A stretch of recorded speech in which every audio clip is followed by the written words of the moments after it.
Okay, homage to the Buddha. Namo tassa bhagavato arahato samma sambuddhassa. Namo tassa bhagavato arahato samma sambuddhassa. Namo tassa bhagavato arahato samma sambuddhassa. Homage to the Blessed One, Worthy One and fully enlightened One. Sadhu, sadhu, sadhu. Okay, welcome back to Dhamma discussion. Yes. Do you remember what we learned last week? What we discussed? The lay people. Lay people. Is, Yes. it's a man, right? Upasika. Upasaka. Yes, yeah. No, we learn about the Upasaka. How to become Upasaka, right? Do you remember those things? Take refuge. Take refuge. That's how Upasaka become Upasaka, right? That's how become Upasaka. All lay people, according to the Buddhist terms, if someone wants to be a Upasaka, that means a disciple of the Buddha. If someone wants to be a disciple of the Buddha, or Shravaka, listeners, if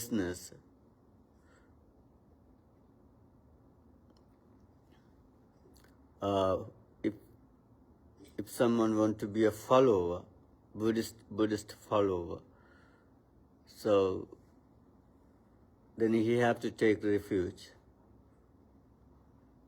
right? He have to go for refuge of Buddha, Dhamma, and Sangha. That's how become Upasaka. And next, how that Upasaka become spiritual one. We learned those things last week. And how that Upasaka become a devoted one. And how that Upasaka become generous one. And how that Upasaka become wise one. And we learned those things last week. Today we're going to learn something else. And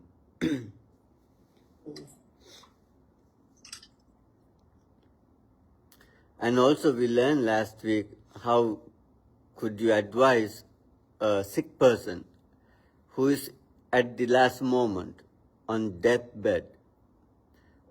How could you help him, advise him to have a better life? Remember? No? Tell them about the teachings of Buddha and talk about it, and during deathbed basically talk about Buddhism, right? Yeah. So guide him, right? Explaining about Buddha's qualities and ask him to have a happiness, devotion towards Buddha, recollecting his qualities. Don't be attached. Yeah. The dying don't want to see you suffering because they already feel so responsible for loving. Yeah, ask him, do you have attachment to your family or something? No, you are going to be the griever. You don't want to be attached and be weeping on in your suffering in front of the dying. That's not good for their journey. Yes. Their transition. If you have attachments to them, you want to do practice on your own attachments so that they have more peaceful transition.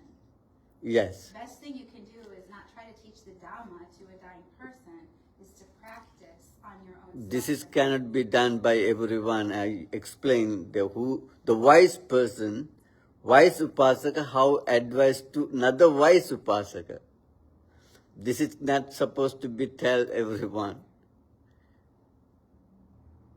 The advice is supposed to be wise upasaka. And the person who is on the last moment, deathbed, have to be a wise upasaka too. Who has learned Buddhism, practiced Buddhism, then he needs little bit guiding advice as his last moment. That advice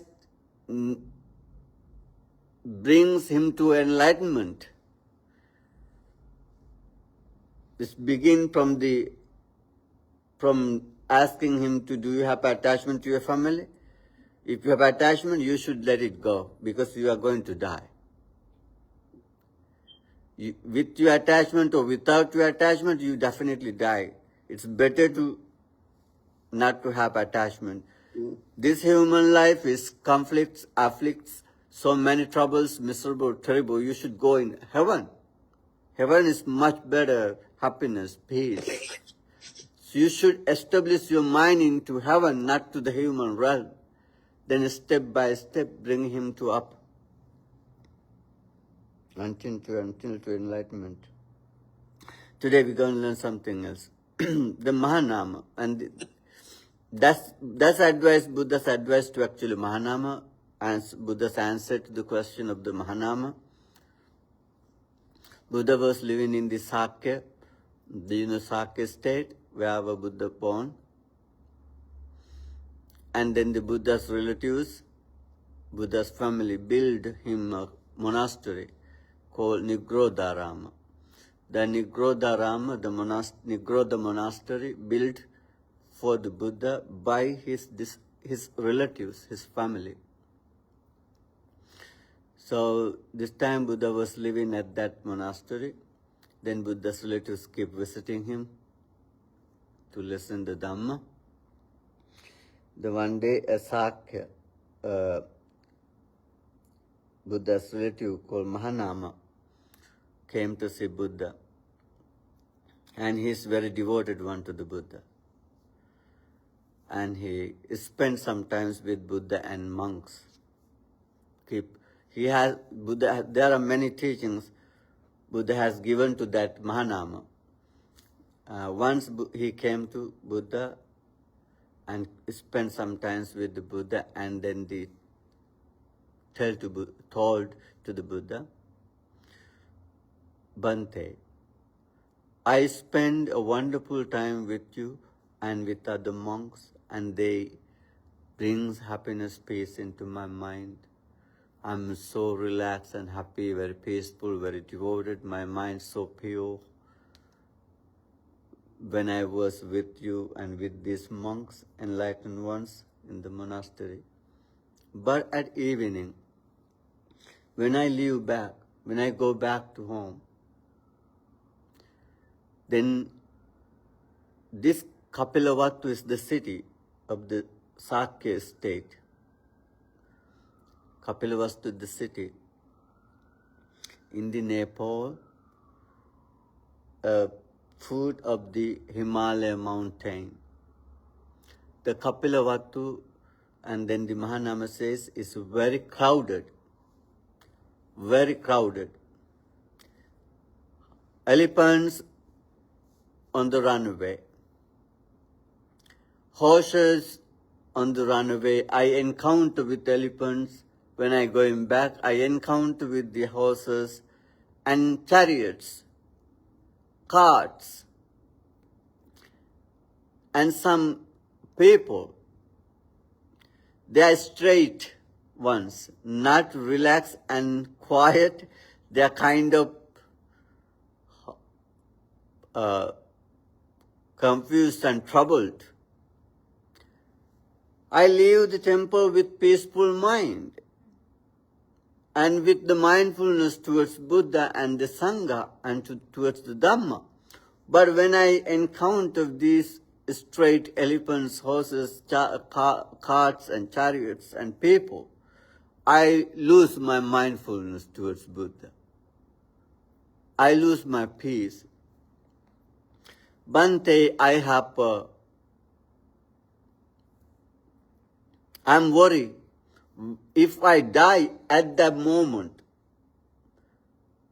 because I lose my mindfulness, my peace, and devotion about my devotion to the Buddha, mindfulness about the Buddha, Dhamma, and the Sangha, because in this crowded city, and that's also he says, Bhante, this Kapilavatthu is very successful, very wealthy, very prosperous.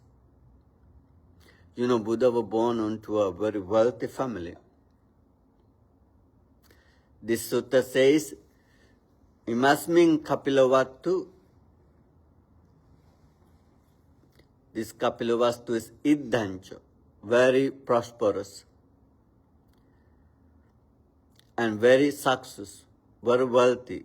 I think that these Sakyans, we can meet, we can see in the suttas, and Sakyans are very pride.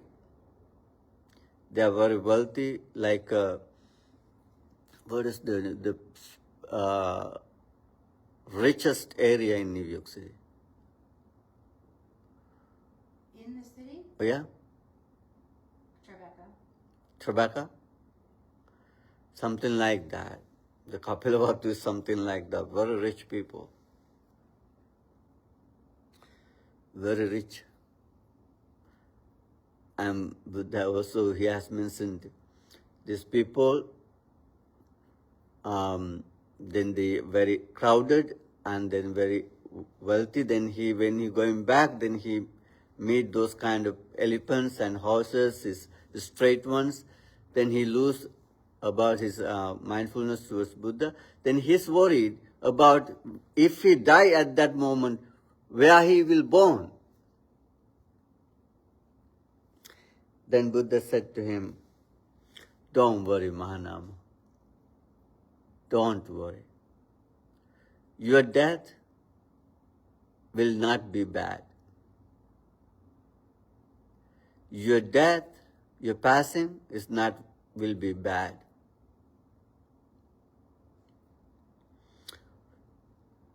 You will go up. You will go up. Like what? Like a jar or pot of oil, ghee kind of oil. You know ghee, right? Ghee or oil, the jar or pot of oil, a strong person bring into the water. You imagine maybe in a pond or maybe river or lake, and he bring into the bottom of the water. Then that's a clay pot, clay jar. Then he break that pot or jar. What happened? Those old clays going down onto the bottom. What happened to the oil? Oil come up to the top. Buddha says, likewise, Mahanama. When you die, your body will be eaten by animals, crows, vultures, jackals, hyenas, all wild animal will be eaten. But your mind go up. Go up. Like what? Like a pot or jar of oil. Break up, clay going down, oil going up. Buddha explaining how this happened.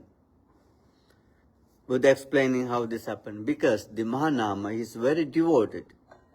Very good upasaka, very, very good upasaka. Buddha says to him, Mahanama, if someone has saddha, devotion towards Buddha for a long time,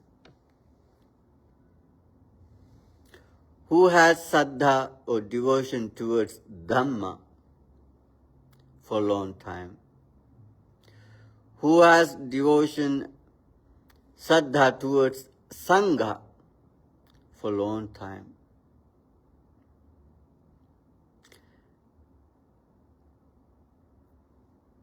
and he live with that devotion towards Buddha, Dhamma and Sangha. Dhamma is teaching, right? Sangha is enlightened ones. Has devotion means he is engaging and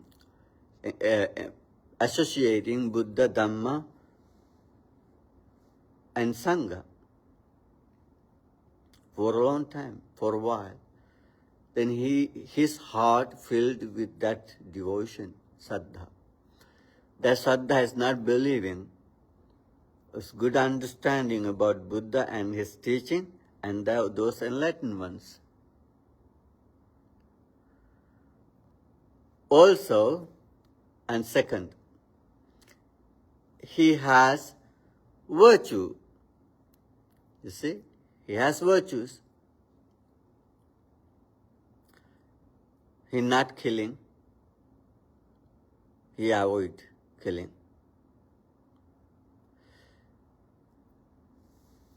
If your occupation is killing, it's very it could be you are in danger, right? If you are a killer, you could be in danger. But if you are avoiding killing, hurting others, especially avoiding from killing, stealing, and destroying others' happiness, peace of lives, the sexual misconduct, engaging with those things, and destroy the happiness and peace others. And you are avoiding lying. You not lie, deceive others.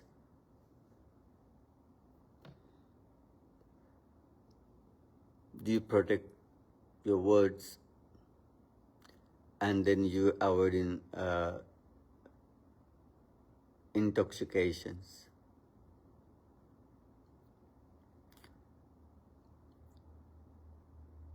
Then you are virtuous one. That's the second one. The third one. Then you have learned Sutta. Sutta means you have learned. Learned what? Learn what? Learn what? Biography, history, mathematics, geography, not biography actually, geography, biography, science, whatever. So many stuff. This is not about that. Learned means learned Dhamma. Sutta means learn Dhamma. What is Dhamma? Good things, right? Dhamma. Teachings of the Buddha. Teaching of the Buddha. Teachings of reality as it is. Yes, right. Buddha is talking about kindness, compassion, forgiveness, and teaching about not to kill, steal, and that kind of things. and develop your virtuous, your morality develop, the teaching develop, and guiding you to develop your morality, concentration, samadhi, meditation, stillness of mind. Develop your mind until to higher level of concentration, tranquility, and then the wisdom. You have learned these kind of things. That's the third one. And fourth is generosity. Generosity. Have practiced generosity, not greedy. Generous, helping, supporting others, sharing your things. You live with this generosity. Right? Then last, wise. You're wise. You understand life, nature, reality, good, bad, karma, and Dhamma. You're wise.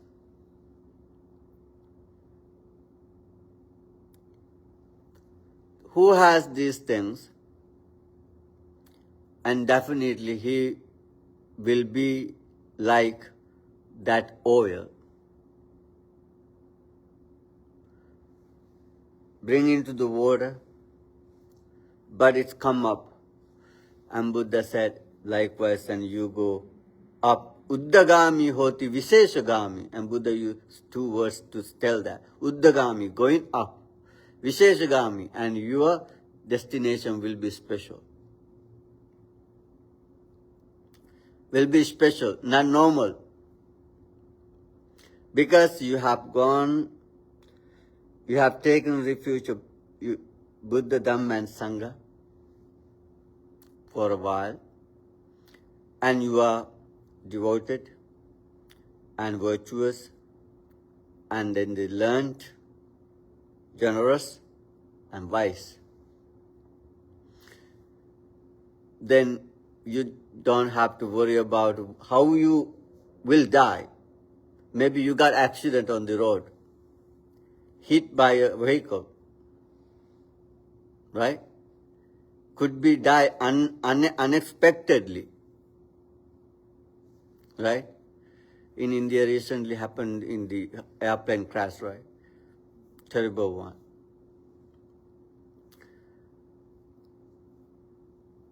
This is what is Mahanama's question. On the road, I could die because the elephants come to me, horses come to me, vehicles come to me, some crazy people come to me. I got encounter with those kind of things. If I die at that moment, what happened to me? He was worried about his death and where he will be born. And Buddha said, don't worry. Nothing to worry. Nothing to worry. You will go up and your destination will be special. Why?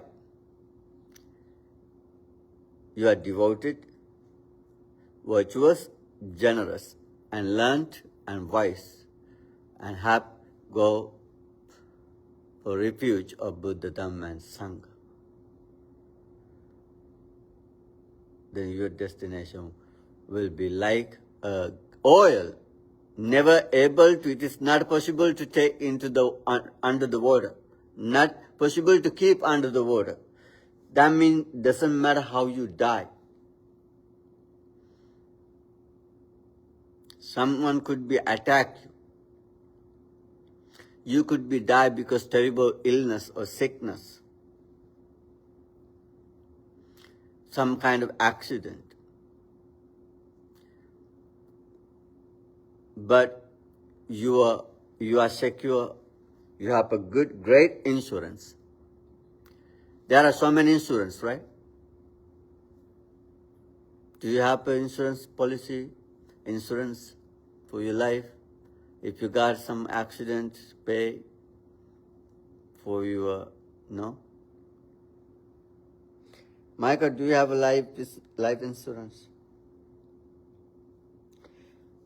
In Sri Lanka, there are so many people come to selling insurance. And some people says they are better than monks. Talk about the impermanent of life. They are telling you know you are in danger. If something happened to your family, is very terribly danger. Life is impermanent. You should get this insurance. They're hungry ghosts. They just want your money. That's business, but that's true actually. That's business, but that's true. Maybe they if yeah they take money, but they pay some kind of money. That's true, but that's only for this life. Whatever it's insurance, only they make insure for this life. No can be given insurance for your next life. Michael? Hello. Hey, I'm sorry. What was your question? Did you have insurance? Did you ask me? Yes. I ask you, do you have insurance about your next life? Oh, heck no. I mean, you can't take it with you. All you take is your karma. So, good luck. Yes. So, and then the Buddha gave an insurance to the Mahanama. If you have this and you have a good insurance, nothing to worry about next life, your destination will be happy and peaceful and safe one. And Buddha gave in the another sutta and another simile to explain this, to same thing, explain to same thing. He was worried, the Mahanama was worried about the death and where he will be born. And Buddha gave him another simile. Mahanama, just imagine there's a tree inclined into the east, bent towards to the east. The tree is bent towards to the east, inclined to the east, slant to the east. One. Then, Mahanama, what do you think if someone cut the roots of the tree, cut the tree from the roots, where that tree will fall? What's your name again? Sahib. Yeah, What do you think, Sahib? That tree, that tree will fall on the side it's leaning, on the east side. Not necessarily. no, remember, understand the simile. A tree is already inclined into east, bent into east. When someone cut the tree from the root, which side is fall? Towards east. Oh, Leaning towards to the will not east. fall towards east. To the east. To the east. The Mahanama said, Buddha's question is where it is fall, and because it's inclined to east. And the Mahanama said, east. Yes. And Buddha asked why? Because it is already bent, inclined into the east. That's why it is falling into the east. And then Buddha said, your mind inclined towards to the Buddha, to the Dhamma, to the Sangha, towards to the Saddha, virtue, towards to the devotion, towards to the generosity, towards to the learned, and towards the wise, wisdom, towards to the wisdom. So then you will fall into a happy, good destination. Because your mind inclined to that. It's a good simile, right? It's a wonderful simile actually. Buddha's similes are amazing. So very meaningful. So we should be careful which way we incline. That's true. Yeah, that's true. Think about it. Yeah. Sahib? So I'm curious if which way the tree is leaning and which way we're working on the tree that leans this way, that would be that's karma. Yeah, because if someone is lively is bent into wrong actions, wrong physically, verbally, mentally, wrong action to wrong direction, definitely is like a tree inclined into the east. When it's cut, fall into the east. Because his mind is inclined to bad, then he will go down. Not a special destination. And Buddha also have given another simile, like a river. Like a river, it's first climbing, bending, running to ocean, right? Rivers going to ocean.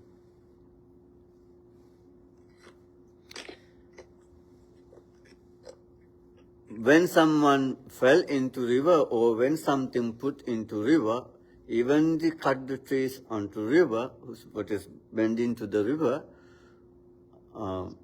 what those who has fallen into river, where they are, will be stopped. If not, someone have taken them up from the water, or if not, it is sink in the water, and it will be end up in the ocean, right? If it wasn't stopped by the way, because the water is running into the ocean, because rivers is inclined into the water, ocean. And that's the explanation about the Sammaditi, right view.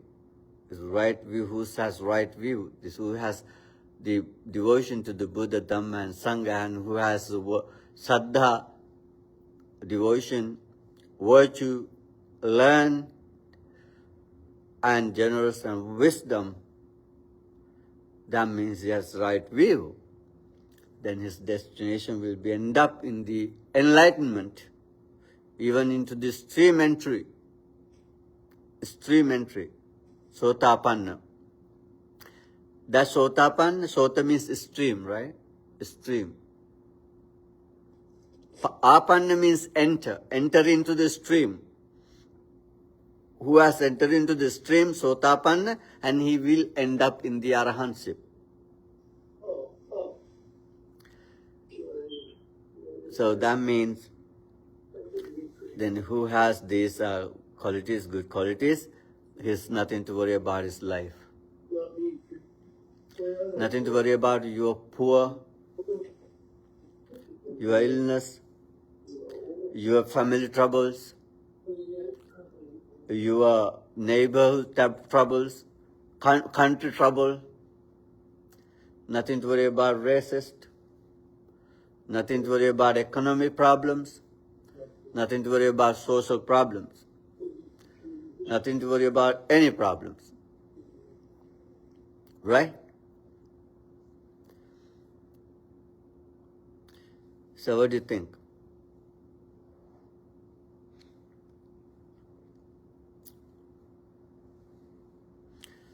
You have any questions?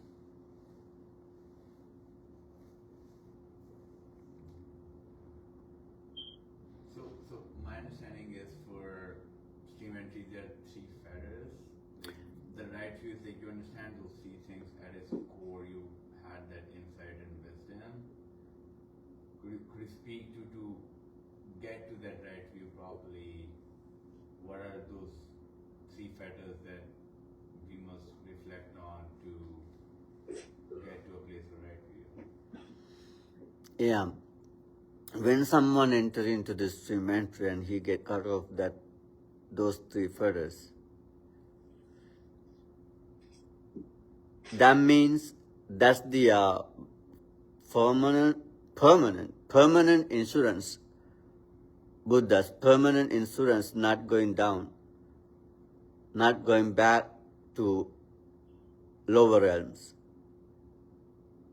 100% insured, because he's cut off three fetters. What are those three fetters? Sakkaya Ditthi, identity view. Doubt about his spiritual achievement, and then the Silabbata Paramasa, engaging with rituals and some kind of religious activities, what is not helping you to be enlightened, and he is completely away from those things. He is never ever going back to other rituals or believings or any kind of practices like austerity, self-mortification, or any kind of devotional, faithful, praying or believing. He's not going back to those kind of things because he's already entering to that extreme entry, Sotapanna. That means it's kind of wisdom.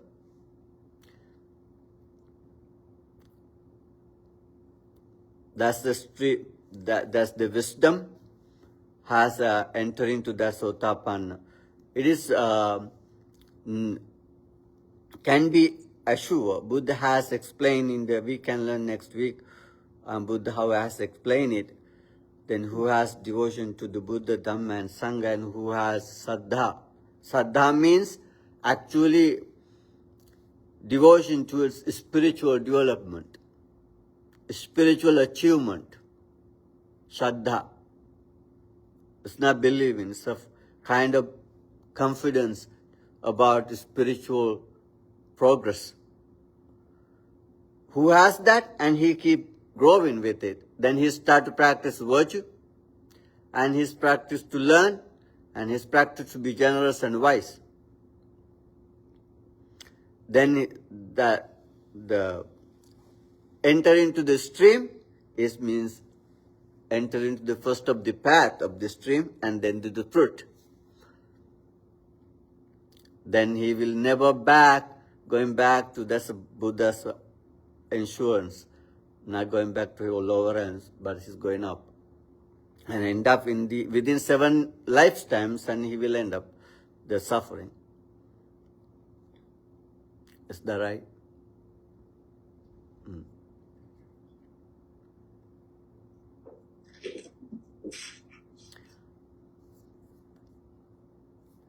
Any questions? Michael? Anyone? Yeah, Bhante, I hope that sometime in the future we can talk a little bit about what we call engaged Buddhism. Bhikkhu Bodhi is a proponent, that is to say, he believes very strongly in the idea of engaging or being part of the community at large. In other words, beyond the temple, beyond the Sangha. And many people disagree with him, but I'm interested in the idea of engaged Buddhism, and I hope we can discuss it sometime a little bit. Yeah. I think base is the Saddha, devotion. Yeah. Buddha also has explained in the Upanishad Sutta, Saddha jato upasankamati. Who has Saddha and he come towards Buddha, and who has Saddha, he is going to spiritual ones. Right? You are here to practice spirituality, then that's why you are here. If not, you could enjoy in TV, on your phone, right? And having fun in your family or going somewhere. You don't have to come here and sit down and to be quiet. Because you have Saddha, you're looking for something special, spiritual, happiness. Not engaging with ordinary level. That's why you are here, you came quiet here. On online you are here, right? Johnny? You looking for some kind of spiritual thing, right? spiritual, kind of up of this level, from this ordinary level to kind of high level of spirituality. That's called saddha. That's why Buddha says, saddha jato upasankamati, who has that desire for seeking or searching spirituality, then he come. Then he practiced to morality, to be morality, not to killing, not to kill, not to steal. Right? Then he learn something, keep reading, studying, searching, listening. And he's going to find out who has saddha, and he is going to Christianity to find out something in spirituality. If he happy with that, and he stop by and stay there. If not, and he move into a Muslim or Hinduism or Judaism, whatever it is, and he's searching something. That's saddha. Who's coming to Buddha and he come to learn. Saddha jato upasankamitva ohita soto dhammang sunati. With devotion, and he having come, and he keep listening, paying attention what he is teaching. What's that mean? And he's going to find out. Called Dhamma, which you right? He's searching. Then he's keep growing his spiritual life. When he meet with the right person, right thing in his life, and he's keep growing. Like what? Like a ghee oil is in the water, it's breaking up in the water but coming up. Like a tree inclining to east, and when it's cut, it's falling down into the east. Like something flowing in the water into the running water and step by in the ocean. Likewise, and he will end up his life journey in heaven or in enlightenment state. Bhante, yesterday in the United States, 8 million people exercised compassion and wisdom and peace and took to the streets in the United States and all around the world. Do your best to hear when your Sangha is asking you for information on the path about engaged Buddhism. Both Bhikkhu Bodhi and Thich Nhat Hanh would say the engaged Buddhism route is not saddha. It is compassion. It is avalokiteshvara. That when you have deep compassion for your fellow kind, and you can see their suffering, and you want to help to end that suffering, you will engage in Buddhism in nonviolence and peace for making social change. We are in a time right now like Vietnam War, like World War II, like civil wars in United States, where lay people, the Upasaka, need from their Bhante better words about engaged Buddhism. And if you cannot read up on it, and you cannot share why that is so important now, then at least be able to offer in a Dharma talk where Sangha can go to understand. Yeah. It's very important. Compassion is a good quality of human life to help others, support It's others. the root of engaged Buddhism. Yeah, but but we have to be very careful. And Buddhism not recommend you to go to correct world. Buddhism not do that. You cannot do that. Even Buddha couldn't do that. How could you do? Jesus could do that. Did he? Muhammad? Did he? Yeah. Any deity? Any God? Did he? Nobody. How could you do? How could you do? You Could can't share do that. Speaking? You can, yeah. So I have this is a very interesting discussion. So I fully understand, like, our action, if the right view hasn't arisen, you're doing stuff and you should do it, but you're prone to mistakes because, say, right view hasn't arisen, let's say. So you're bound to make mistakes. But let's say you talk about, say, in other traditions, say, Mahatma Gandhi did almost like karma yoga, where he devotes the fruit of the actions from the action itself, let's say. I only read books, I don't know.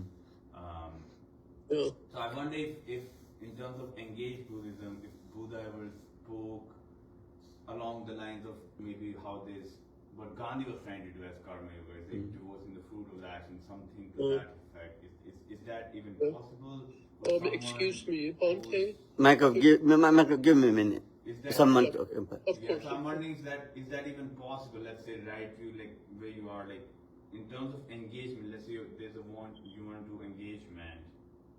Is it possible to do something along those lines, where like maybe other traditions talk about karma yoga, like devote the fruit, and then you're doing it for the Lord as if, and then it's selfless, and maybe then at some extent you would say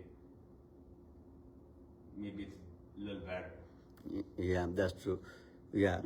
So, Michael? Yeah, I just, first of all, what is the name of the young lady who was speaking? This is Sarah. Oh, Sarah. Okay. I want to tell a story about a discussion about engaged Buddhism with Bhikkhu Bodhi. Online, we had a discussion with Bhikkhu Bodhi about engaged Buddhism some years ago. And somebody wrote in the discussion that he thought that engaged Buddhism, as we talk about it, in other words, going out into the world, is not Buddhist and we shouldn't be doing it.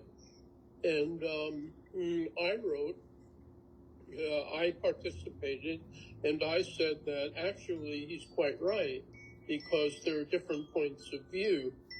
So there's the point of view, for example, that we should not be going out into the world and engaging with society in general. And Bhikkhu Bodhi said that was absolutely wrong of me, and that I should not have said it. So that's there's a lot of discussion about it.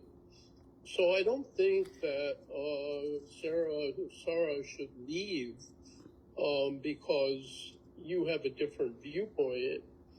But I think that if you think about the nature of Buddhism as taught by Shakyamuni Buddha and interpreted through the Theravada, then we really should not be going out into the world and engaging with the world. So it's a very complex question. That's true, yes. Buddha's advice is going beyond the world, because this world is terrible, cannot fix.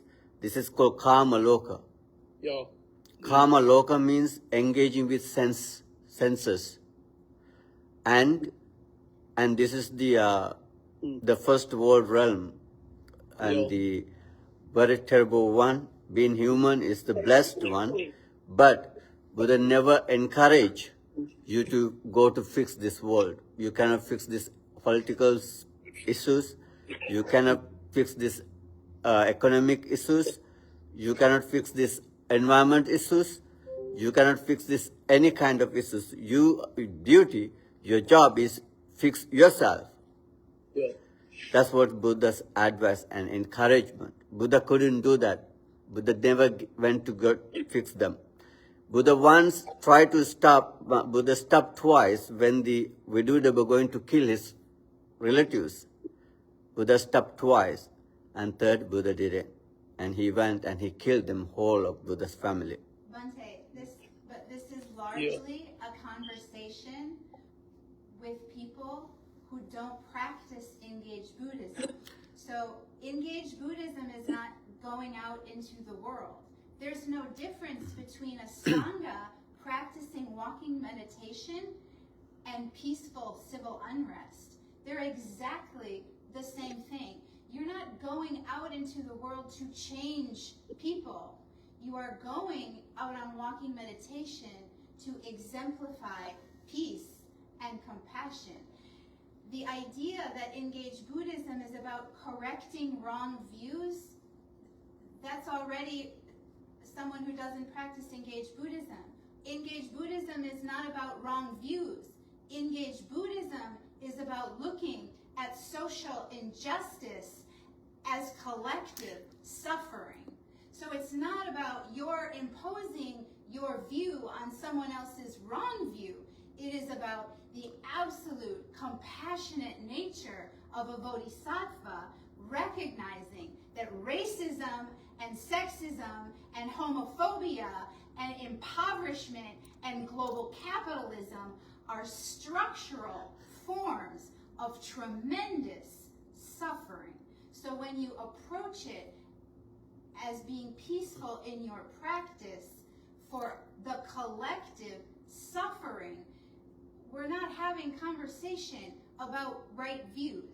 So already when people who do not practice engaged Buddhism want to have intellectual conversation about engaged Buddhism, they need to go to the leaders of engaged Buddhism, Bhikkhu Bodhi, Thich Nhat Hanh, Gregory Samoya, who is the director of the Engaged Buddhist Institute at Union Seminary Theological School at Columbia. Go to your engaged Buddhist Dhamma teachers. This is not about wrong views. This is about recognizing suffering on a structural level.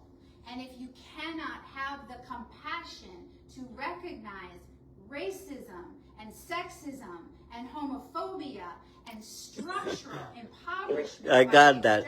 I got that. Unfortunately, we could end up with hate, with those kind of things, engaging with these kind of things.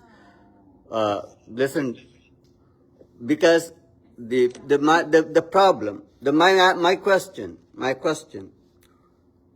who could have done this in this entire world? So many religions in this world, including Buddhism. Theravada Buddhism, Mahayana Buddhism, Vajrayana Buddhism, Hinduism, Judaism, Christianity, Muslim, this whole kind of world, so many religions. Nobody, any master, Jesus, Muhammad, Allah, whoever, leaders, not like you, not like me. Buddha is like you. Jesus is like you. Muhammad is like you. They are greatest heavenly beings. They couldn't do that. They didn't do that. We cannot fix this world. This world is engaging with these terrible things. Even leaders, now you, Buddha couldn't do that. He didn't do that. He not engaged with those kind of things. Bhikkhu Bodhi fixes the world. We get a I'm talking about the Buddha. Buddha fixed the world. No, he didn't. He kept teaching. My point of view is compassion is the greatest quality. That's there are no doubt. Act compassionately. Be generous. Be virtue yourself. Have faith yourself. Most important thing is being yourself is correct and be well and kind. Act kindly. It's now your job to going to fix this world, and your job is to fix yourself, release yourself, free yourself. You cannot do that. Buddha couldn't do that. Any leaders of religions couldn't do that. So, the Buddha's advice always is, you have to free yourself. This world is, there are no end of, or beginning or end of of this world, sansara. Anumataggoyam bhikkave sansaro pubbha kotidu panyayati. This is not the one and only world.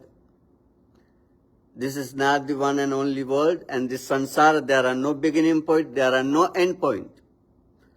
We are keep birth, live, dying, born and dying, born and dying. And we facing all lifetimes these terrible things in our lives in this journey. How many Buddhas has born? How many Bodhisattvas has born? How many Bodhisattvas in this world? How many religions in this world?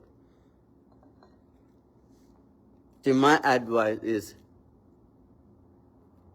be kind, act kind, talk kindly, be generous, be virtuous. And your duty is free yourself, not others. If you're going to do that, you're not free by yourself, and you will end up in miserably and terribly. That's what is my opinion. Let's end up the session, and thank you for joining. Sabbhitiyo vivajjantu sabbarogo vinasatu mate bhavatvantarayo sukhe digayuko bhava bhavatu sabba mangalang rakkantu sabba devata sabba buddhanubhavena sabba dhammanubhavena sabba sanghanubhavena sada sutti bhavantu te. Sadhu, sadhu, sadhu.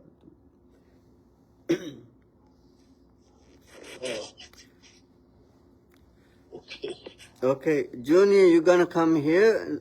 See you, Michael. Where, New York or something? New Jersey? No, Junior. Junior's here. Here. Oh, I see. Yes, Bante. Okay. I just got back last night, Oh, okay.